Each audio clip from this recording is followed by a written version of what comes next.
Hi guys, and welcome to another video. My name is Tammy, and today I'm going to teach you how to do these root veggies. Let's do it.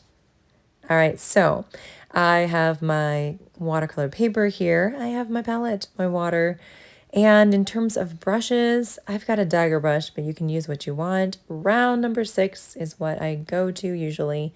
I also have a liner brush I like to use. A little sample here, what I was doing before. Let's get started. All right, so we're dipping into that water and we're just gonna start with a little carrot guy. And I can't promise I can name all the root veggies here. If you know and I don't know, let me know in the comments below what you think it should be. But nice watery mix of this lovely bright orange, kind of a mid tone in this color. And we're just gonna sort of draw out with our paint and with that pointed part of our brush, our carrot shape. So we've got our parallel lines and then they're going down towards, they meet down at the end like a little triangle area. Fill that in, leaving a little highlight. I like to just kind of outline that part so that I'm not painting in the highlight area. So a little bit more water, a little bit more paint, and then just filling that in. I think that root veggies are such a fun little thing to paint. And I thought it would be kind of fun, maybe a little whimsical to do that today. A little bit more saturated orange paint as well. And just blending and mixing that all together. I even thought about maybe doing some root veggies with some faces, like some simple eyes, some hands and legs. I don't know, that would be kind of fun. Let's do a beat. I'm going to take my pink paint here. I have several options, as you can see on my palette, lighter and darker, some magenta colors, things like that. But we're just going to start with our beet shape. And, you know, beets can be all types of colors. We're doing like a kind of a heart, heart shape here, and then fill that in. A little bit of that root there at the bottom. And I want to connect that a little bit more. And then leave a little highlight place and fill it in. I know that, you know, typically a beet is this dark purple color, but then sometimes you have golden beets. And then sometimes you have what's like a mixture of pink and golden beets, which I think are absolutely gorgeous. So anyway, a little bit of a pinkish guide today. You can kind of make them however you like, honestly. Okay, a little bit more pink here, adding in some water. We're doing some light shades of pink. I did add some green just to desaturate this color. A little bit more, it looks a little bit more purpley actually. All right, we're gonna do a radish. So this radish is going to have kind of that heart shape look. Hey, here's a little purpley. Again, like I said, this is fun, this is whimsical, so it really doesn't have to be, you know, true to life. Just have so much fun with it, as I really try to promote that in my videos. We're taking care of our mental health, we're doing self-care, and we're watching our body tension, making sure that we can chill and relax in our painting, that we can have so much fun, and that we can just use it as a way to help us heal if we need to heal from something, and also a way just to be able to decompress. And sometimes life needs us to decompress a little bit or a lot. So let's do that today. This purple is so intense, guys. Just a bright, beautiful purple on my palette. I think I'm going to do kind of a turnip situation happening. So I'm adding a little bit of green just to desaturate that color. It's not so bright. It's going to be a little bit less intense. So we just did kind of a longish root veggie with the carrot. Then we did some rounder, heart-shaped, shorter, littler ones. And now we've got this really large, what I'm calling a turnip. If I am wrong, please correct me in the comments. I'd love to be wrong because I'd like to learn. So let's fill that in with that really light purple paint. Guys, doing this with those initial washes is great. And of course I did just paint over my highlight, and that's okay. It isn't the end of the world. It is what it is. And we'll come back and do all kinds of fun details, and that's going to be really fun. So we'll let everything dry and then add in some more stuff. So we're activating our green on our palette here. I don't know what this is. If you want to let me know what it is. Just some green root veggie. I can't think of anything at this point, but I thought it would be fun to add it in. So this guy will be a little bit shorter, a little bit thinner. And also I'm just trying to fit this one in as well as one more veggie on our sheet of paper. So we'll do it. It's going to happen. a little bit of a highlight left in, fill that in. And guys, it's been about 5 minutes since we've been painting. If you are having a great time, please like this video. Also subscribe to my channel. If you don't subscribe already, hit that notification bell so you know exactly when I put up another video. And I'd appreciate that so much. And in the comments, let me know, what is your favorite veggie so far? Are there any other root veggies you would like to see me paint? I'm mixing up my paint here to do our final veggie, really dark color. And you can achieve that by adding some black to your purple, which is kind of a pretty easy way to do it. So let's just do another kind of roundy little guy. He's a little bit darker than the rest. We're saving the white of that page there. I actually just did a basket of veggies for my Patreon subscribers. If you guys don't know what Patreon is, link is in the description. That is where I teach watercolor. It's a wonderful platform. It's a way to get bonus content, tutorials, art prints, live stream access. I even have a mental health art workshop that's once a month. All kinds of other fun stuff. But yeah, the exclusive full-length tutorials not seen anywhere else are available. It's also a great way that you can support me as an artist so I can create more free content for you guys on YouTube as well. If you'd like, check out the link in the description. Guys, we're doing the greens, super fun. Just taking the pointed part of my dagger brush. If you have another type of brush, use that. Making some really thick marks for our greens. And as I like to do, I like to add that initial wash of color and then come back in when it's dry with a little bit thicker, not necessarily thicker, more saturated pigment, and then darken things up. So these leaves on this beet, they're just kind of wispy, wavy, and a little wonky. So I'm adding 3 in here, just really light. Not worrying too much about all the things. Just really light in that color. We'll come back in and add in some really cool veins, which will be fun marks to do. If you guys haven't discovered it, I have such a blast painting. Let's do a little bit more.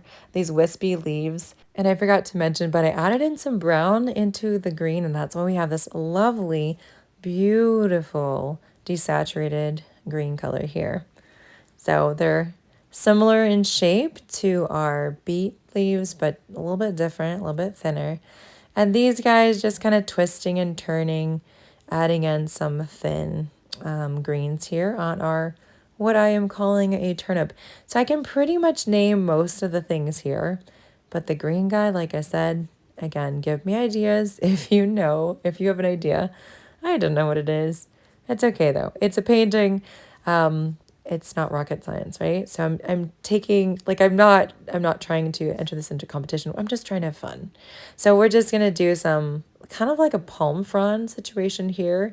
So that middle stem and then the little kind of leafy, green, grassy, leafy shapes coming off of them. And the green that I've used is a bluish green. It's pretty fun. Just trying to make sure that all the greens, for the most part, have a little different kind of tone to it. And this one here, a really dark, more saturated green, and just kind of just doing some crazy marks. All right, so how's it going so far, guys? I hope you are able to enjoy this process. I'm using my liner now because I want to start adding in just a little bit, those little bits of the roots that start to poke out and stick out everywhere. And we're going to be using the same colors that we used before, but, you know, matching it obviously to the veggie that we are painting. So just allowing them to spread out like roots would when you extract a root veggie from the ground and you break off some of those roots, you have those little bits that are sticking out. So we'll just do that for all of our veggies before moving forward with some of our details. So I hope that as you are continuing on in your journey, I don't know if you've been following my channel for a while or if you're brand new here, but I talk a lot about being able to enjoy the process.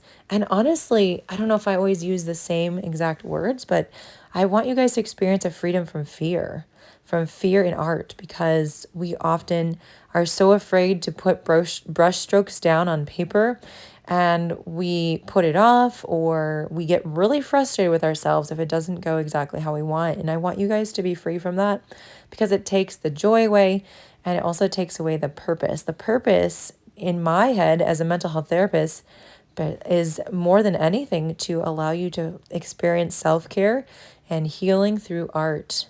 Okay, guys, I've allowed this to dry, and now we're going to go ahead and do the rest of our details. So I started with my dagger brush. I'm bringing that back, and I'm just going to start adding in some paint that's a little bit more saturated, has a little bit more pigment, it's a little bit more intense, less water. So it's going to show up in a different way. The paint that is there, first of all, is that initial wash. It's very light. And with watercolor, if you didn't know, we always work from light to dark so that we can build our layers.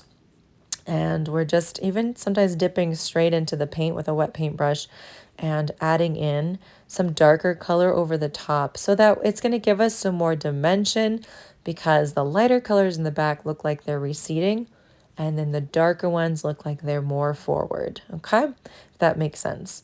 So let's do the same type of thing over here. You can even do a thinner brush, a liner brush or number 1 or 2 round, and just add over those lovely line details over the top.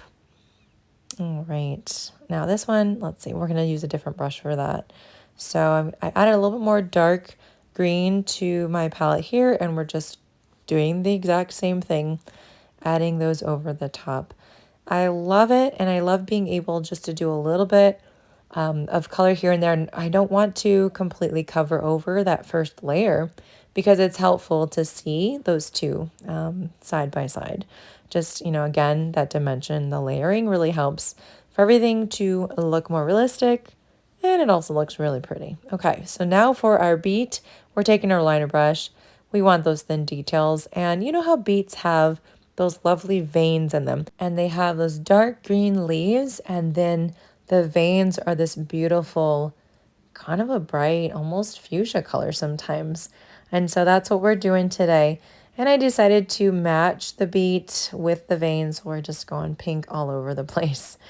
I love a good liner brush, guys. It gives me such fine detail and control.